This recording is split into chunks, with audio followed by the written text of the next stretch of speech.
नमस्कार साथियों, एक बार फिर से आप सभी का अपने चैनल में स्वागत है। आज हम लोग बात करने वाले हैं जो एक और जियोग्राफी का इम्पोर्टेंट टॉपिक्स जो कि अक्सर में यहाँ से एग्जाम में बहुत सारे क्वेश्चन पूछे जाते हैं। जो भी आप वनडे एग्जाम की बात करते हैं या किसी कॉम्पिटिटिव में जो बड़े लेवल की एग्जाम होती है वहाँ से भी यहाँ पे बहुत सारे क्वेश्चन पूछा जाता है। तो आप इस टॉपिक को, इस सेशन को पूरे लास्ट तक देखेंगे और अच्छे से जब यहाँ से समझ के आप जाओगे किसी जगह पे इससे रिलेटेड जो भी आपका मौका या वहां से जो भी क्वेश्चन आप लगा के आओगे तो आपको डेफिनेटली बहुत ज्यादा हेल्प होने वाला है। ठीक है, आइए जानते हैं यहाँ पे जितने भी टॉपिक्स हैं इनके बारे में पहले जानने हैं।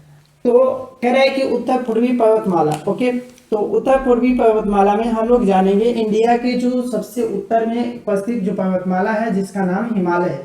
तो हमें पढ़ना एक्चुअली है हिमालय के बारे में, क्योंकि हम लोग पढ़ रहे हैं इंडियन ज्योग्राफी और इंडियन ज्योग्राफी के अंतर्गत हमें पढ़ना पड़ेगा हिमालय के बारे में। लेकिन हिमालय भी क्या है? पर्वतमाला है। ओके, तो पर्वतमाला जानने के लिए हम ये जानेंगे कि इसको पर्वतमाला क्यों कहते हैं। श्रेणी नाम होती है, एक पर्वत श्रेणी नाम आप जहाँ सुने होइएगा जो होता है।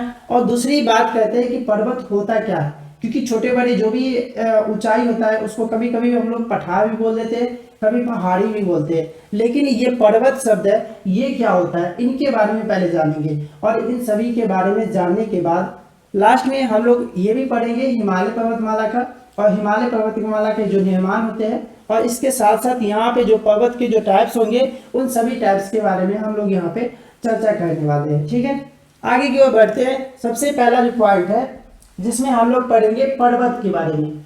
तो पर्वत एक्चुअली होता क्या है? पर्वत की जो ऊंचाई होगी वो लमसम आपको होना चाहिए 600 मीटर की बात करते हैं। ओके, ये जो पर्वत होगा इस पर्वत की जो ऊंचाई होगी, कितनी ऊंचाई होगी? तो 600 मीटर कम से कम इसका क्या होना चाहिए? ऊंचाई होना चाहिए। एक पर्वत होने के लिए उसको 600 मीटर ऊंचाई होनी चाहिए। साथ में उनके जो खाड़ी होते हैं ना, इस टाइप के जो खाड़ी होते हैं, मान लो कि सभी पर्वत ऐसे नहीं होते कि डायरेक्ट ऐसे ढलान हो, है ना। कहीं कहीं पे ये ऐसे जाकर ये ऊंचाई पर कुछ इस तरीके से भी बनता है, मतलब एक सीढ़ी नुमा भी बन जाता है। ओके, तो इनका जो ऊंचाई होगा ना सीढ़ी नुमा खाड़ी, तो बहुत ही ऊंचे टाइप्स का होगा, क्योंकि पर्वत भी क्या है ऊंचाई के साथ बहुत ऊपर है। तो यहाँ पर भी क्या होगा, ये जो ऊंचाई बढ़ रहा है तो इसके साथ साथ इसकी खाड़ी क्या होनी चाहिए? ऊंच होना चाहिए। और दूसरी बात और लास्ट जो इसकी जो बात होती है उसमें कौन होता है? इसका जो ढलान होता है ना, ढलान, ये भी क्या होनी चाहिए? बहुत ही तीव्र टाइप की होती है। तीव्र का मतलब होता है बहुत ही तेज होगा। आप एक नाम सुनिएगा राकापोशी पर्वत का। राकापोशी जो पर्वत है उसका नाम सुनिएगा, इसका सबसे ज्यादा तीव्र ढाल है। तो ऐसे ही बताया जाता है कि जो पर्वत होगा, पर्वत की मेनली बात होता है कि 600 मीटर से क्या होनी चाहिए? अधिक ऊंचा होना चाहिए। ठीक है, अगर वो 600 मीटर से नीचे आ रहा है तो इस क्रम में उसको पहाड़ी भी बोला जाता है। ठीक है, तो ये मेनली क्या होती है? इसका ढलान नुकीले टाइप्स का शिखर इसमें अवेलेबल होता है, तो इसको हम लोग बोलते हैं पर्वत। अगला टॉपिक आता है जिसमें हम लोग जानेंगे पर्वत श्रेणी के बारे में। ठीक है, अगला जो है वो कौन है? पर्वत श्रेणी है। तो पर्वत श्रेणी क्या कहते हैं? इसमें दो टॉपिक होता है, जो एक यहाँ पे लिखा गया है पर्वत श्रेणी और दूसरे होते हैं कौन? पर्वतमाला। तो पर्वत श्रेणी के बारे में पहले जानते हैं कि जो एक समान भूगर्भिक समय में, है ना, एक समान भूगर्भिक समय में, यहाँ पे जो भूगर्भिक समय होता है इसको बोलते हैं जियोग्राफिकल टाइम। मतलब कि जो भूगर्भिक समय होता है उसका दूसरा नाम है जियोग्राफिकल टाइम, जो कि जियोग्राफी टाइप से जो टाइम्स होते हैं उस टाइम पर क्या होते हैं? निर्मित जो भी पर्वत होते हैं उनके समूह को हम लोग क्या बोलते हैं? पर्वत श्रेणी बोला जाता है। ठीक है, तो भूगर्भिक टाइम के अनुसार एक ही समय पर जो भी पर्वत निर्माण हुआ होगा और वो एक साथ जुड़ा होगा तो उनको हम लोग बोलते हैं पर्वत श्रेणी। ठीक है, ऑफकोर्स यहाँ पे समझ में आ गया होगा आपको। और जो अगला होता है इसका नाम होता है क्या? पर्वतमाला।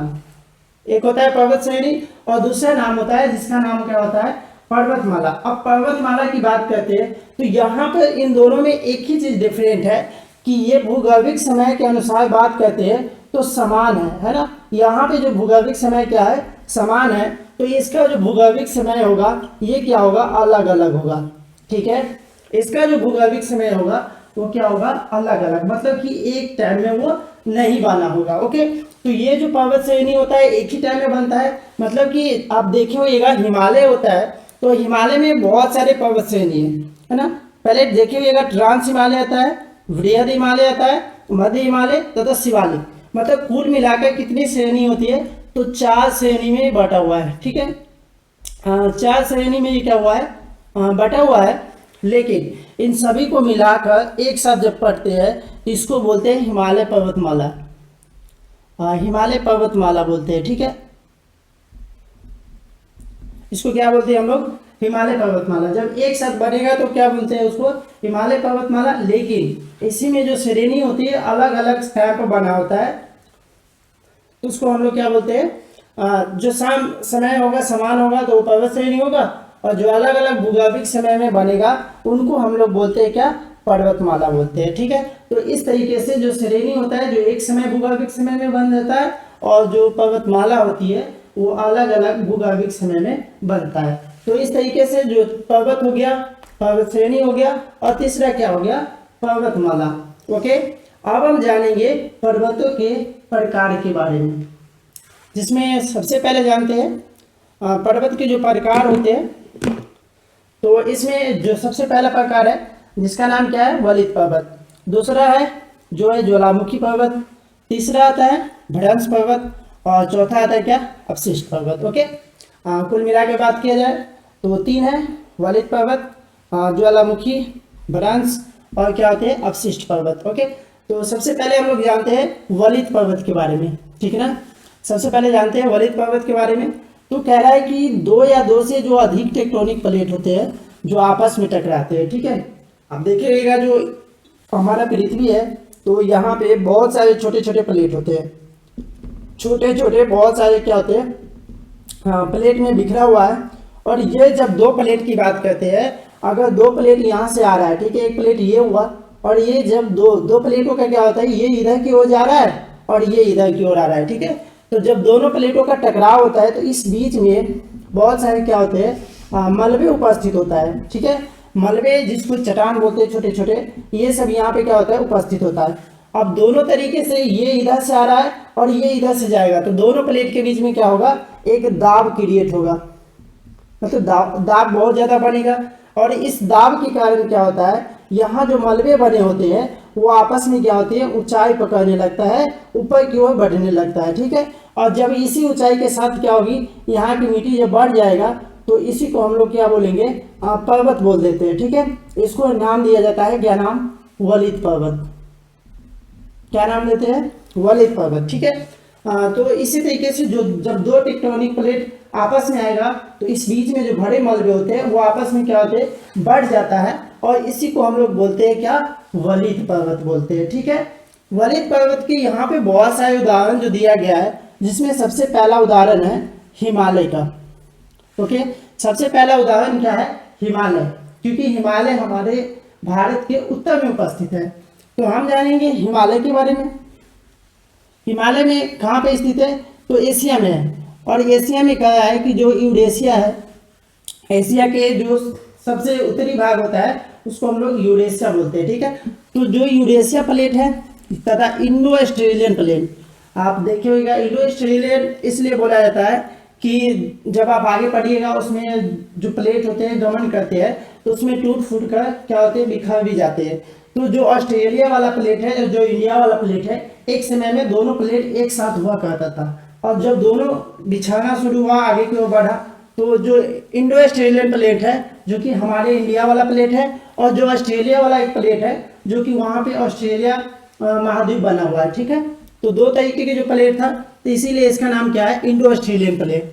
तो आपसे पूछा जाएगा कि हिमालय कहाँ पे है, तो सबसे पहले एशिया में है, और एशिया में कहाँ पे है, तो यूरेशिया और इंडो ऑस्ट्रेलियन प्लेट के जो टकराव है जिसके कारण क्या है, हिमालय पर्वत का निर्माण हुआ है, ठीक है। चलिए दूसरे नंबर पे आते हैं जो कि होता है एंडीज पर्वत। ध्यान रखिएगा, दूसरे नंबर पर कौन है, एंडीज पर्वत। और एंडीज पर्वत कहाँ पे उपस्थित है, तो दक्षिणी अमेरिका में उपस्थित है, ठीक है। ध्यान रखिएगा, जो एंडीज पर्वत है वो कहाँ पे है, दक्षिणी अमेरिका में है।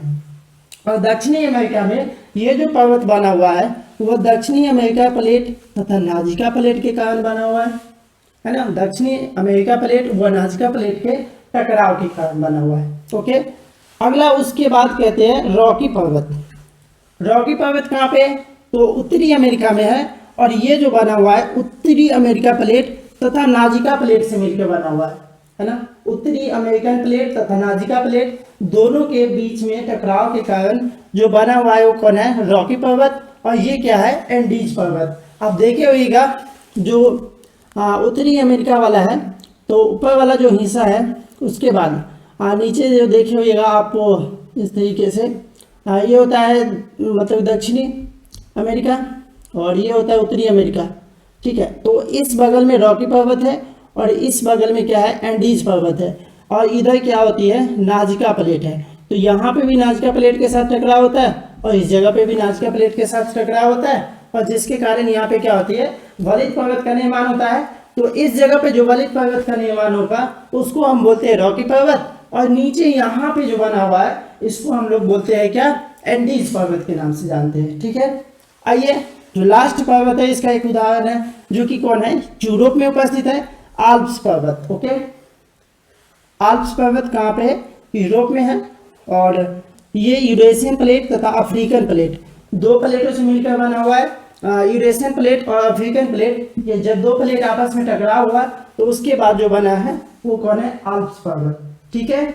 जो भी स्टूडेंट इनका स्क्रीनशॉट लेना चाहते हैं वो स्क्रीनशॉट ले लीजिए, और इसके बाद हम लोग चलते हैं नेक्स्ट पॉइंट पर जो हमारा होगा ज्वालामुखी पर्वत। ओके, अगला पर्वत है ज्वालामुखी, ठीक है। ज्वालामुखी पर्वत की बात करें तो ज्वालामुखी के आंतरिक बल है ना, पृथ्वी के जो आंतरिक बल होता है जिसके कारण क्या होता है, जो पृथ्वी के प्लेट होते हैं तो सभी प्लेट होते हैं तो एक जैसे नहीं होते होंगे ना, कहीं कहीं पे होगा कि कोई प्लेट्स होते हैं कि थोड़ा कमजोर टाइप्स का होगा, और ऐसे जगह जहाँ पृथ्वी के प्लेट कमजोर होते हैं तो उस जगह पे जो पृथ्वी के आंतरिक बल होता है उस बल के कारण क्या होता है, ज्वालामुखी विस्फोट हो जाता है। मतलब कि जो प्लेट जहाँ पे कमजोर होगा उस प्लेट को फाड़ देगा और वहां से क्या होते हैं, जो लावा होती है ना वो बाहर निकलता है।